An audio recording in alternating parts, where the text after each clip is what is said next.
नमस्ते, स्वागत है आप सभी प्रतियोगी अभ्यर्थियों का इस हिंदी की कक्षा में। सभी अभ्यर्थी इस कक्षा को बहुत अच्छे से समझ रहे होंगे, सीख रहे होंगे, पढ़ रहे होंगे, ऐसा मेरा अनुमान है। साथियों, ऐसे ही पढ़ते रहिएगा। साथियों, हम स्वर संधि पढ़ रहे हैं और स्वर संधि में हम दीर्घ स्वर संधि की बात कर रहे हैं। किसकी? दीर्घ स्वर संधि की। दीर्घ स्वर संधि में हमने पिछली कक्षा में ह्रस्व आ से दीर्घ आ कैसे बनता है इस चीज़ को हमने समझा, यानी कि जो हमारा दीर्घ ह्रस्व आ है उससे दीर्घ आ कैसे बना, ये चीज़ हमने समझी। आज हम बात करेंगे ह्रस्व ई से दीर्घ ई कैसे बनती है और ह्रस्व ऊ से दीर्घ ऊ कैसे बनता है, और री से यानी कि ह्रस्व री से दीर्घ ह्रस्व ई से दीर्घ री कैसे बनती है, ये चीज़ आज हम समझेंगे।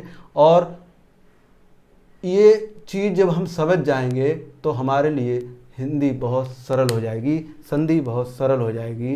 देखो, ये जो छोटा ई है और छोटा ई इस तरफ भी है, यानी कि दायां पक्ष और बायां पक्ष दोनों में जो छोटा ई है उन दोनों को मिला के अगर हम बात करें तो जो हमारा बनेगा वो दीर्घ ई बनेगा। ठीक इसी प्रकार अगर हमारे इस पक्ष में क्या बोलते हैं दीर्घ ई है और हमारे इस पक्ष में ह्रस्व ई है, तब भी हम मिला के क्या बनाएंगे, हम बनाएंगे दीर्घ ई। यानी कि छोटी ई और बड़ी ई अगर हम मिलाएं तब भी हमारी बड़ी ई ही बनेगी, और बड़ी ई और बड़ी ई जब हम मिलाएंगे तब भी हमारी बड़ी ई मिलेगी। ये चीज़ हमने समझी। बात कर रहे हैं आज के एग्जाम्पल की, उदाहरण की। तो जो कबींद्र शब्द है हम ये देख रहे हैं, कबींद्र शब्द है, इसमें कवि प्लस इंद्र में हमने दो इसके पार्ट किए, दो भागों में हमने तोड़ा। ठीक है, अब इसका हम ऑपरेशन करते हैं। क्या करते हैं? ऑपरेशन। देखो, ऑपरेशन हम कर रहे हैं और ये चीज़ हमें समझनी होगी। फिर वही बात आ जाती है, एक बार ये चीज़ अगर हमने समझ ली, एक बार ये चीज़ हमने समझ ली तो ऐसे समझिए आप, संधि में कुछ और है ही नहीं। और चीज़ एक समझनी जैसी है, जैसे यहाँ पे कबींद्र लिखा है, ये कबींद्र लिखा है, तो जो संधि हो रही है वो हमारे पूर्व पद के लास्ट वाले वर्ण में, यानी जो हमारा कौन सा पूर्व पद हो गया और ये उत्तर पद हो गया, तो पूर्व पद के हमारा जो अंतिम वर्ण है और जो अंतिम हमारा पद है उसका जो प्रथम वर्ण है, संधि इन्हीं के बीच होगी। ठीक है, अब इधर क्या है, इस तरफ ये जो बचा है इससे हमारा कोई लेना देना नहीं है। जो जैसा होगा एज इट हम इस तरफ छाप देंगे, यानी कि जैसा होगा हम सेम टू सेम इस तरफ लिख देंगे बस। और हमें कोई ज़्यादा ज्ञान लगाने की ज़रूरत नहीं है, बस हम संधि सीख लेंगे। संधि में और कोई बड़ी बात नहीं, क्योंकि जो संधि है ना वो सिर्फ दो वर्णों के बीच है, दो वर्णों के मध्य में जो ध्वनि विकार उत्पन्न हो रहा है वही तो हमारी संधि है। समझो, जैसे ये अब इधर ही आपको समझाते हैं। ये हमने देखो कबींद्र शब्द है, ठीक है। देखो ये कवि प्लस इंद्र, कवि प्लस इंद्र, ये जो दो पार्ट हैं और इन्हें जब हमने जोड़ा तो ये बना कबींद्र। ठीक है, अब ये जो कवि बचा है, कवि तो हम लिखेंगे ऐसे करके कब प्लस ई, क्योंकि इसमें से हमने क्या निकाल लिया, जो ई लगी हुई है, जो ह्रस्व ई है वो हमने ली निकाल। अब इसको निकालने के बाद हमारे पास क्या बचा, इस तरफ बचा इंद्र, लो साहब इंद्र बचे। अब इन दोनों को जब हमने मिलाया, यानी ये वाली ई ये रहा और जो ह्रस्व ई इस तरफ इसमें है वो हमारी ई रही, अब इधर बचे ये खाली कब। ठीक है साहब, इसके बाद जब हम दोनों को जोड़ेंगे तो क्या बनेगा, देखो ये छोटी और छोटी ही मिला के क्या बन रहा है, बड़ी बन रहा है, वो हमें यहाँ पर लगा देनी है। लो साहब, अब इस तरफ जो हमारे बचे इंद्र और इस तरफ बचे हमारे कब, निंद्र बचे हैं कायदा में, तो ये निंद्र बचे हैं और ये कब, तो कब प्लस ई प्लस निंद्र बराबर हो जाएगा हमारा कबींद्र। कबींद्र, ये ऑपरेशन इसका हो गया पूरा, चीड़ फाड़ करके हमने देख ली कहाँ से क्या चीज़ कैसे करके बन रही है। लो साहब, संधि हो गई। अब हमारे लिए इसी चीज़ का ध्यान रखना है, ऊपर हमने लिख ही लिया है, सारा चीज़ समझ ली है, अब बस आगे बढ़ना है। कैसे करके आगे बढ़ना है ये चीज़ हमें थोड़ी सी समझ लेनी होगी। जैसे हमने ये लिखा है यहाँ पर कवि मुनि प्लस मुनीन्द्र लिखा है, तो इसमें इस जो दो पक्षों में हम तोड़ेंगे, दो खंड इसके करेंगे, तो उसमें जो प्रथम पद है उसका जो लास्ट वर्ण होगा उसमें भी ई होगी, और जो हमारा उत्तर पद है यानी कि जो हमारा उत्तर पद है, ये उत्तर पद, ये पूर्व पद, उत्तर पद में जो हमारा पहला वर्ण है उसमें भी हमारी क्या होगी, ई होगी। अब समझो, तोड़ते हैं इसे। लो साहब तोड़ दिया। देखो ये हो गया हमारा मुनि, क्या हो गया, मुनि। लो साहब, और इधर क्या बचे, इंद्र। इंद्र, इन दोनों को हमने मिलाया, क्या बन गए, मुनिंद्र। इसी प्रकार हमारे क्या हैं, कपि, क्या कौन है, कपि। और इस तरफ क्या है, इंद्र महाराज। लो साहब, दोनों को मिलाया, क्या बना, कपिंद्र। ठीक इसी प्रकार हमारे इस तरफ क्या है, रवि, कौन है, रवि। प्लस इधर क्या है, इंद्र, कौन बन जाएंगे, रविंद्र। ठीक इसी प्रकार इधर क्या है, अति, और इस तरफ क्या है, इत। तो ये क्या हो जाए, अतीत। अब इधर क्या है, अधि। अधि क्या है, अधि, तो हम कैसे लिखेंगे, अधि। और क्या हो जाएगा, इक्षण। इक्षण, क्योंकि देखो इसमें भी छोटी, इसमें भी छोटी है, तो अधिक्षण को जब हम तोड़ेंगे तो ये इस तरह टूटे, और इन्हें मिलाएंगे तो ये बड़ी हुई हो जाएगी। ये इसका मिलाया हुआ रूप है। ठीक है, समझो। आगे चलते हैं। ये तो हो गया हमारा मुनि प्लस इंद्र बराबर मुनिंद्र, कपि प्लस इंद्र बराबर कपींद्र, रवि प्लस इंद्र बराबर रविंद्र। और ये हो जाएगा इत प्लस इंद्र बराबर, सॉरी अति, अति प्लस इत बराबर अतीत, और अधि प्लस इक्षण बराबर अधिक्षण। क्या हो जाएगा, अधिक्षण। ठीक है साहब। अब ठीक इसी प्रकार हम जो हमारा पूर्व पद है उसमें क्या है, पूर्व पद है जो ये जो पूर्व पद है इसमें ई है, और ये हमारे उत्तर पद है, ये उत्तर पद है, इसमें भी ई है। यानी कि बड़ी ई और छोटी ई मिला के क्या बनेगी, बड़ी ई।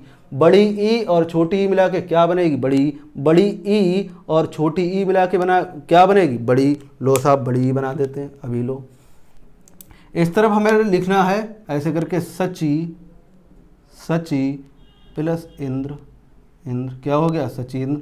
इस प्रकार मही, मही प्लस इंद्र, इंद्र बराबर महेंद्र। और इस तरफ है महित। जो मैं प्लस शब्द बोल रहा हूँ, ये प्लस शब्द हिंदी की दृष्टि से वैसे अगर देखा जाए तो गलत है, क्योंकि जुबान पर रटा हुआ है प्लस। वैसे इसका सही जो उच्चारण होगा वो हम पढ़े लिखों की भाषा में हमें धन शब्द यहाँ पे यूज करना होगा। क्या, धन। तो ये चीज़ भी हमें समझनी चाहिए। जैसे इस नीचे लिखा है कि सची प्लस इंद्र। अब ये इंद्र जो प्लस बोल रहा हूँ ये गलत है, यहाँ पे बोलना चाहिए सची धन इंद्र बराबर सचिंद्र, सची प्लस इंद्र बराबर सचिंद्र। तो ये चीज़ समझनी जैसी है, तो मैंने बता दिया, चूँकि जुबान पे ही रटी है तो वो ही निकल रहा है। तो महती, हमारे मास्टर साहब ने यही बताया, महती, लेकिन गलत है। अब आप इस चीज़ सुधार कर लें, मैं भी प्रयास करता हूँ इसका। तो महती प्लस इच्छा, महती इच्छा। फिर है योगी प्लस इंद्र बराबर योगेंद्र। लियो साहब, योगी, योगी प्लस इंद्र बराबर योगेंद्र। अब ये चीज़ फिर यहाँ पे लागू होती है। जैसे ये देखो, यहाँ पे लिखा है ये हिरस्वी और ये है दीर्घी। जब इन दोनों को हम मिलाएंगे, इस हिरस्वी को और इस दीर्घी को, तो ये हमारा जो रूप बनेगा कॉम्बिनेशन होके वो बनेगा ई। तो ये दीर्घ। अब जैसे ये लिखा है इसमें परीक्षा, तो इस तरफ क्या है, इस तरफ है हिरस्वी, तो हमारा जो दो भागों में टूट रहा है उधर हम लिखेंगे ऐसे करें परी। और फिर इस तरफ क्या है हमारा, इस तरफ है हमारा दीर्घी, तो ये हो जाएगा इच्छा। क्या हो जाएगा, इच्छा। इन दोनों को मिलाएंगे क्या हो जाएगा, परीक्षा। ठीक इसी प्रकार ये लिखा हरि प्लस हरी, सॉरी हरी धन ईस, सॉरी हरीश लिखा है तो ऐसे तोड़ेंगे। इस तरफ क्या है, हरि और धन ईस, ये हो गया हरीश। ऐसे ही ये है मुनीश्वर, क्या है, मुनीश्वर। तो इस तरफ क्या है, मुनि, और क्या हो जाएगा, ईश्वर, ईश्वर। लो साहब, ये मुनीश्वर हो गया। अब इस तरफ है क्या, गिरी, गिरी और प्लस ईस, ये क्या हो गया, गिरीश। यानी कि हम कह सकते हैं, और ये लक्ष्मी इच्छा और बचा, तो लो ये भी हो गया लक्ष्मी, लक्ष्मी, ये इस तरफ हो जाएगा लक्ष्मी और प्लस इच्छा, सॉरी लक्ष्मी प्लस इच्छा बराबर लक्ष्मी। हाँ, ये उसका ऊपर वाले, सॉरी, ये हो जाएगा लक्ष्मी प्लस इच्छा। यानी कि धन की इच्छा किसी नहीं होती। जो लक्ष्मी की इच्छा चाहूँ तो भैया पढ़ना तो पड़ेगा, वरना लक्ष्मी कहाँ धरी। तो ये हो जाएगा लक्ष्मी लक्ष्मी धन इच्छा बराबर लक्ष्मी इच्छा, और परि प्लस इच्छा बराबर परीक्षा, और हरि प्लस ईश बराबर हरीश, और मुनि प्लस ईश बराबर मुनीश, और गिर प्लस ईश बराबर गिरीश। तो ये देख रहे हैं आप कि ये जो कॉम्बिनेशन हो रहा है, जो फ्यूजन हो रहा है, जो जुड़ाव हो रहा है, वो किस में हो रहा है। देखो इस तरफ भी छोटी ई है और इस तरफ भी छोटी ई है, जब इन दोनों को मिलाया तो बड़ी ई बन गया। वो ये सूत्र कह रहा है, वो ये चीज़ हमने लिखी है। ठीक इसी प्रकार देखो इस तरफ बड़ी ई है, इस तरफ छोटी है, यानी कि इस तरफ भी बड़ी ई है, इस तरफ छोटी, इन दोनों को मिलाया तब भी क्या बना, तब भी हमारा बड़ा ई ही बना। ठीक ऐसे ही इसमें देखो हम देख रहे हैं ये इस तरफ छोटी है, इस तरफ बड़ी है, तो इसमें भी देखो इस तरफ छोटी है, इस तरफ बड़ी, यानी कि जो उदाहरण हैं इनसे हम समझ सकते हैं इस तरफ भी छोटी है, इस तरफ भी छोटी है, इस तरफ भी छोटी है, इस तरफ भी छोटी, इस तरफ भी छोटी छोटी छोटी छोटी छोटी, और अंत में इसमें रूप क्या बना, बड़ी का।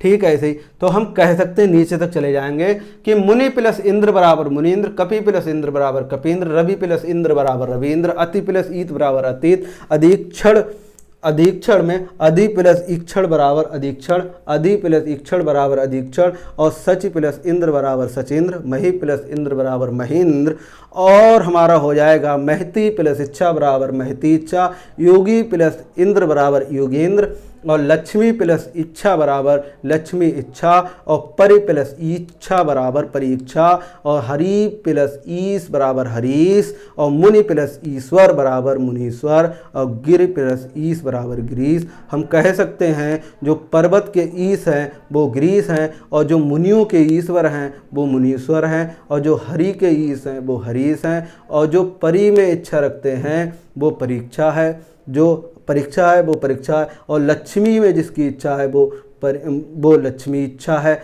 और योगी में जो इंद्र मिले हुए हैं वो योगींद्र है, और जो महती में इच्छा रखता है वो महती इच्छा है। ये शब्द हमारे तैयार होंगे बनकर। ठीक इसी प्रकार महती प्लस इंद्र बराबर महेंद्र, और सचि प्लस इंद्र बराबर सचेंद्र, और ईक्षण बराबर अति प्लस ईक्षण बराबर अधिक्षण, और अति प्लस ईत बराबर अतीत, और रवि प्लस इंद्र बराबर रवींद्र, और इंद्र प्लस कपि बराबर कपेंद्र, और इंद्र प्लस मुनि बराबर मुनीन्द्र। ये चीज़ जब मैं दोहराता हूँ तो आप सभी को भी दोहरानी चाहिए, क्योंकि कुछ चीज़ें हम जल्दी जल्दी बोलते रहते हैं तो वो हमारे हृदय और मन मस्तिष्क में छप जाती हैं, उतर जाती हैं, और अच्छे से हमारे भाव उत्पन्न होते हैं, और उस भाव में भी हमारे लिए क्या है, यही चीज़ें निकल के आती हैं। ये चीज़ हमें समझनी चाहिए। ये बात हो गई हमारी ई की। अब हम बात कर रहे हैं ऊ वर्ण की। तो जो ऊ वर्ण है ऊ में हम कैसे दीर्घ ऊ बनाते हैं वो चीज़ हमें समझनी होगी। जैसे ये मैंने लिखा है भानु, एक पक्ष है भानु और एक है उदय, इन दोनों को जब हमने मिलाया तो ये क्या बन गया, ये भानु उदय बन गया। भानु और उदय, ये चीज़ हमारे लिए थोड़ी सी और अच्छे से समझनी होगी। जैसे हमने वहाँ पे समझी वही चीज़ हम यहाँ पे समझते हैं। ये चीज़ थोड़ी सी क्लियर हो जाती है तो आगे की दिक्कतें दूर हो जाती हैं। जैसे हमने लिखा है भानु, भानु प्लस उदय बराबर भानु प्लस उदय बराबर भानुदय, क्या हो जाएगा, भानुदय। लो साहब, अब हम बात कर रहे हैं इसको तोड़ने और इसके ऑपरेशन की। तो भान हो गया और ऊ निकाल लिया और प्लस इसका उदय का ऊ और ये हो गया दय। लो साहब, जब हम इन दोनों को जोड़ेंगे इस ऊ को और इस ऊ को, ये हो जाएगा हमारा बड़ा ऊ। वही बात यहाँ पर कही हुई है, यानी कि हिरस ऊ और ये हिरस ऊ, ये वाला, ये दोनों मिलके क्या बनाएंगे, ये बनाएंगे दीर्घ ऊ। वो यहाँ पर बना। अब ये हमारे दोनों फ्यूज हो गए। अब यहाँ पर हो जाएगा हमारा भाव और प्लस दय। ये दोनों जब मिलके क्या बनाएंगे, वो हमारा नया शब्द तैयार होगा, वो होगा हमारा भानुदय। क्या, भानुदय। क्या होगा, भानुदय। ठीक है साहब, ये चीज़ जब हम समझ लेते हैं तो इसके नीचे के जितने भी उदाहरण हैं वो समझने में हमें कोई दिक्कत परेशानी नहीं होगी। क्या होगा, कोई दिक्कत परेशानी नहीं होगी। चलते हैं अब इसके लिए हम कैसे तैयार करेंगे वो चीज़ समझिए। देखिए, इस तरफ भी हमारा हिरस्सू है और इस तरफ भी हमारा हिरस्सू, इन दोनों को जब हम मिलाएंगे तो क्या बनेगा, हमारा बनेगा दीर्घू। इन दोनों को जब हम मिलाएंगे तो दीर्घू बन जाए। वो कैसे बनता है देखते हैं। लो साहब, देखो, एक तरफ है हमारा मृत्यु और एक है हमारा उपरांत। इन दोनों को मिलाएंगे तो क्या बनेगा, मृत्यु उपरांत। क्या बन जाएगा, मृत्यु उपरांत। समझो कैसे, देखो ये लिखा हमने मृत्यु और ये लिखा उपरांत, क्या हो जाएगा मृत्यु उपरांत। ऐसे ही ये लिखा है गुरु, गुरु और उपदेश, उपदेश, ये क्या हो जाएगा गुरु उपदेश। यहाँ पर ये चीज़ हमें बहुत अच्छी से समझनी होगी। ये दो शब्द हम जब लिखते हैं तो हमारा जो दिमाग होता है ना वो फेल होने के कगार पहुँच जाता है। कैसे? देखो ये मैंने जो लिखे ये बहुत सूक्ष्म अंतर है और ये हमारी जिंदगी का निर्णय कर देता है। कैसे? इसमें मैंने ये देखो घुंडी बना रखी है, ये मैंने जो बना रखा है इस तरह से, ये जो होता है गुरु माने इसका अर्थ होता है भारी। क्या होता है? भारी। और ये जो गुरु है ये गुरु माने होता है हमारा आचार्य। ये गुरु उपदेश, जैसे कहते नहीं गुरु, गुरुर कृपा, गुरुर, गुरु कृपा लिखा होता है, गुरुर ब्रह्मा गुरुर विष्णु गुरुर देव महेश्वर। तो गुरु ये तो जो इस तरीका से लिखा है, जो हिरस ऊ है जिसमें, वो तो है हमारा शिक्षक वाला गुरु। और ये जो हमारा इस तरीका से ये जो भारी ये जो बड़ी पाई लगी है बड़े ऊ की, तो ये क्या हो जाएगी हमारी गुरु। तो वही चीज़ है यहाँ पे। फिर पता लगी ऐसे करें तो दिक्कत आ जाएगी वहाँ पे। तो हमें इसका यहाँ पे जो तोड़ना है वो हमारे लिए ऐसे करके तोड़ना है, गुरु, गुरु प्लस उपदेश। तो ये क्या बन जाएगा? ये बन जाएगा गुरूपदेश। ठीक है, इस तरीका। और ये चीज़ हमारी बिल्कुल सही है। अब पता लगी हम यहाँ पे ऐसे करके तोड़ दें, लो गुरु प्लस उपदेश। अब हम लिख रहे हैं साहब गुरूपदेश, तो ये गलत हो जाएगा, ये चीज़ गलत हो जाएगी, ये हमें समझ लेनी चाहिए। आगे बढ़ते हैं। तो मैंने देखो वैसा ही तोड़ा, अब इसकी अगर गुंडी बना दूं तो ये गलत हो जाएगा। ठीक है, तो ये हो जाएगा हमारा गुरु उपदेश। अब ठीक है, ऐसे ही जैसे ये साधु उपदेश लिखा है, क्या लिखा? साधु उपदेश। तो ये ऐसे लिखा जाएगा साधु उपदेश। देखो साधु, साधु प्लस उपदेश, क्या हो गया? साधु उपदेश।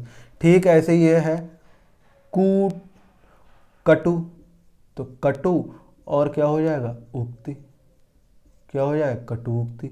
और ये क्या है? लघु, तो ये ऐसे बनेगा। ठीक है, फिर क्या हो जाएगा? उत्तर, लघु उत्तर। अब यहाँ पे समझिए, यहाँ पे जब हम लिखेंगे बदूत शब्द तो वो कैसे लिखेंगे? देखो ये इस तरफ इसमें क्या है? दीर्घ ऊ है और इसमें ह्रस्व ऊ है।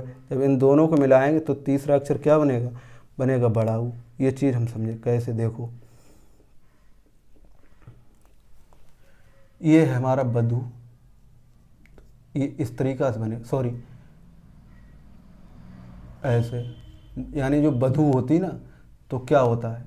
बधू माने होता है बहू। यानी जो बधू होती है वो भारी होती, वो पूरे घर पे भारी होती, यानी कि दीर्घ है। वो कैसी होती? बड़ी होती। जब वो घर में आती तो कैसा हो जाता? घर बड़ा हो जाता है। तो वही समझो, जब बधू लिखें, जब बधू लिखें तो वो बधूत सब लिखें तो ऐसे ही लिखें, और जब हम बधू उत्सव लिखेंगे तो ऐसे लिखें। ठीक है, अब समझो बात, लेकिन वो कैसे वो समझो। बधू प्लस उत्सव, धन उत्सव, उत्सव बधूत्सव। ये क्या है? भू, भू, ये हमारा कौन सा है? ये हमारा दीर्घ ऊ है। तो भू प्लस परी, परी क्या हो जाएगा? भूपरी। और ये नीचे क्या है? भू प्लस उत्सर्ग, क्या होगा? भूत्सर्ग। ये क्या है? बधू, बधू प्लस उपकार, उपकार बराबर क्या हो जाएगा? बधू उपकार। ये क्या है? भू, भू का उद्धार करो भैया, कैसे? वृक्ष लगाओ। ठीक है, भू प्लस उद्धार, भूद्धार। ये चीज़ हमने समझ ली। अब हम जब ये चीज़ समझ लेते हैं फिर आगे बढ़ते हैं। वो क्या है? जैसे ये लिखा है सरी, इसमें दीर्घ ऊ इस तरफ भी है और दीर्घ ऊ इस तरफ भी है। जब हम इन दोनों को मिलाएंगे तो हमारा तीसरा वर्ण क्या बन जाएगा? दीर्घ बड़ा ऊ। वो ये लिखा है देखो इस तरह, सॉरी, ये चीज़ जब हम समझ लेंगे कोई दुख दर्द गम दिक्कत परेशानी हमारे मन में नहीं आएगी। देखो तो हम लिखेंगे ऐसे सरयू प्लस ऊर्मी, ऊर्मी माने होती है लहरें, भू प्लस ऊर्ध्व, ये क्या हो जाएगा, भूधर भूर्धर। ठीक ऐसे भू ऊर्जा, तो वो कैसे हो जाएगी, देखो भू प्लस ऊर्जा, भूर्जा। इसमें भी यही कॉन्सेप्ट आएगा, सॉरी ये गलत हो गया, ऐसे है ऊधर ऊर्जा। अब ये क्या है हमारा, बधु, क्या है बधु, प्लस क्या है हमारा ऊर्मी, ऊर्मी। ये क्या हो गया, बधूर्मी। ठीक ऐसे प्रकार इसी प्रकार हो जाएगा भू प्लस ऊष्मा, क्या हो जाएगा, भूष्मा। यानी कि सरयू प्लस उर्मी बराबर सरयूर्मी, और भू प्लस ऊध्र, ऊध्र बराबर भूद्र। मेरा जो फोनेटिक्स है वो ठीक नहीं है, थोड़ा समझ लो अपने आप। भू प्लस ऊर्जा बराबर भूर्जा, और बधु प्लस ऊर्मी बराबर बधूर्मी, और भू प्लस ऊष्मा बराबर भूष्मा। ऐसे ही करके हम आगे बढ़ते हैं। देखो फिर से समझ लो, ये जो हम लिख रहे हैं ये है री, क्या है री। और जब हम इसी री में एक और री लगा देंगे तो ये हो जाएगी दीर्घ री, और ये ह्रस्व। तो वही चीज़ हमें यहाँ पर करनी है। मात्र, मातृ, इसे पढ़ेंगे मातृ, मात्र नहीं पढ़ेंगे सॉरी, मातृ, मातृ प्लस ऋणम, मातृणम। ऐसे करके हम चलते हैं आगे। ये हो जाएगा पितृ प्लस ऋणम, पितृणम। अब ये चीज़ हमने समझ ली। अब इन चीज़ों को हम फिर से समझते हैं। वो कैसे समझते हैं, देखो ये जो हमने लिखा है, ये जो हमने इतनी कवायद लिखी है वो फिर से देखते। जैसे लिखा है ये, माने ये तो हमने तोड़ के उस तरफ हिस्सा इनके रख दिए, इस तरफ का जो शब्द है उन्हें तोड़ा और हमने उस तरफ रख दिया। अब हम टूटे हुए जो शब्द हैं उनको हम जोड़ के नया शब्द बनाएंगे, वो समझो। तो हो जाएगा हमारा मुनि प्लस इंद्र बराबर मुनीन्द्र, यानी कि मुनीन्द्र। मुनि प्लस इंद्र बराबर, मुनि प्लस इंद्र बराबर मुनीन्द्र, मुनीन्द्र, मुनीन्द्र, मुनीन्द्र। और हमारा कपि, कपि प्लस इंद्र बराबर क्या हो जाएगा, कपीन्द्र। ऐसे करके हम बनाते चलेंगे। अब आगे वो सब एक चाहिए, जैसे सच्ची, क्या है हमारा सची प्लस इंद्र बराबर क्या होगा, सचीन्द्र। ठीक इसी प्रकार हम और नीचे चलते हैं। लिखा है परीक्षा, तो हो जाएगा परि प्लस इच्छा बराबर क्या हो जाएगा, परीक्षा, परीक्षा। ठीक ऐसे ही जो नीचे लिखा है, इससे ऊपर अगर बात करें, नीचे लिखा है गिरि प्लस ईस बराबर गिरीश।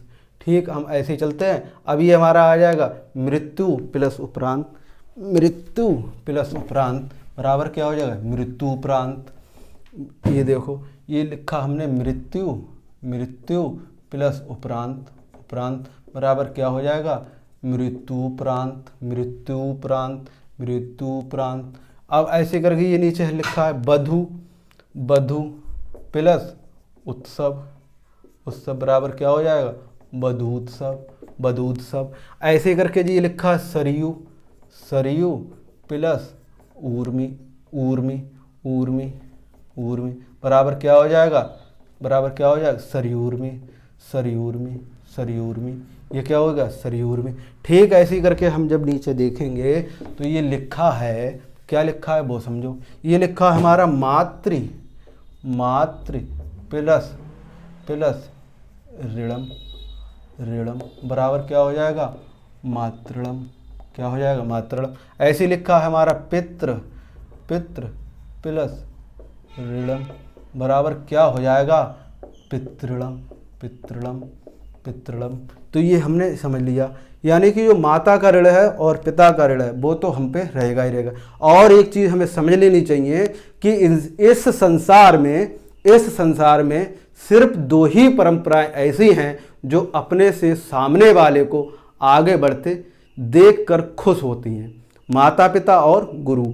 माता पिता और गुरु ये दो परंपराएं ऐसी हैं जो अपने से आगे वाले को देख के बहुत खुश होती हैं, बहुत प्रसन्न होती हैं। माता पिता हमारे लिए इतने पैसा खर्च करते हैं और इतना समय देते हैं। माता पिता का कितना भी भारी काम अगर हो और आप उनसे एक बार ये कह देना कि मैं पढ़ने जा रहा हूँ, मैं ये बात मानता हूँ दुनिया में ऐसा कोई माता पिता नहीं होगा जो कह दे ना बेटा काम पढ़ बाद में लेना, काम करना। वो लोग इतना त्याग करते हैं। अगर धरती पर कोई साक्षात ईश्वर है तो वो सिर्फ माता पिता है। और हमारे लिए ये चीज़ समझनी चाहिए।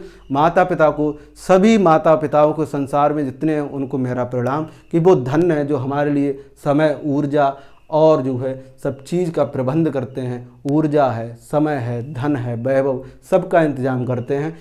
साथियों, ये हमने पढ़ी आज स्वर संधि, और स्वर संधि में हमने आ, ई, उ, री, इनको हमने दीर्घ रूप में देखकर इनके एग्जाम्पल हमने, इनके उदाहरण हमने समझे। और इससे आगे का हम अगले बारे व्याख्यान में, अगले लेक्चर में हम डिस्कस करेंगे। तब तक के लिए टाटा और बाय बाय। आपने इस लेक्चर को इतनी एकाग्रता के साथ और ध्यान मग्न होकर पढ़ा, इसके लिए मैं बहुत अनुग्रहित हूँ। और अंत में सभी के भीतर बैठे परमात्मा को मैं प्रणाम करता हूँ। मेरे प्रणाम स्वीकार करें। चैनल को सब्सक्राइब कर, बेल आइकन को प्रेस कर, वीडियो को लाइक और शेयर करने के लिए आप सभी का हृदय की गहराइयों से प्रेम पूर्वक मुस्कुराहट के साथ बहुत बहुत आभार। धन्यवाद। जय हिंद, जय भारत।